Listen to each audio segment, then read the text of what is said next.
Jauti įtampą kakle ir nežinai, ką daryti. Viena dažniausių priežasčių - asimetrija dėl pasikeitusio kūno svorio centro. Pavyzdžiui, jeigu mūsų kūno svorio centras krypsta į dešinę, tuomet mūsų kaklas lenkiasi ir sukasi į kairę pusę, kas sukuria įtampą ties kaklo raumenim ir apriboja kaklo mobilumą. Paprastas testas pasitikrinti - atsisėskite, laikykite stuburą neutraliai. Užsimerkite ir tuomet pabandykite galvą pasukti į vieną pusę iki pirmo jausmo, kada atsiranda apribojimas. Ir tuomet į kitą pusę. Ir stebėkite, į kurią pusę galite pasukti galvą lengviau. Normalus testas turėtų būti apie 30 laipsnių į vieną pusę ir į kitą. Jeigu kaklas lengviau sukasi į dešinę pusę, tai gali reikšti, kad galva yra pasisukusi ir pasilenkusi į kairę pusę.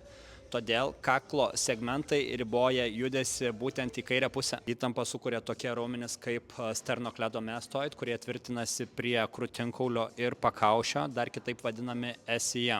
Sprendimas būtų atkurti kūno svorio centrą, kad galėtume gebėti rotuoti iš vienos pusės į kitą, nes tik tokiu būdu atkursim kaklo poziciją. Pratimas, kuris padės atkurti kaklo mobilumą, tarkime, jeigu negaliu galvos pasukti į kairę pusę, kairę koją laikysiu ant plokštelės, kuri turėtų būti neaukšta, keli centimetrai, tuomet dešinę koją pastatysiu į priekį.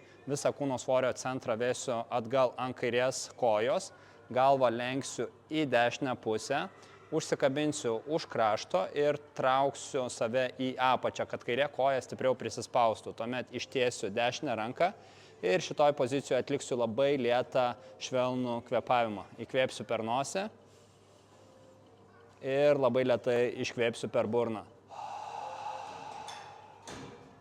Iki tol, kol susitrauks kairiai pusiai įstrižiniai ir tuomet vėl kartosiu kvėpavimo ciklą. Po kvėpavimo pasitikrinkit savo kaklo mobilumą.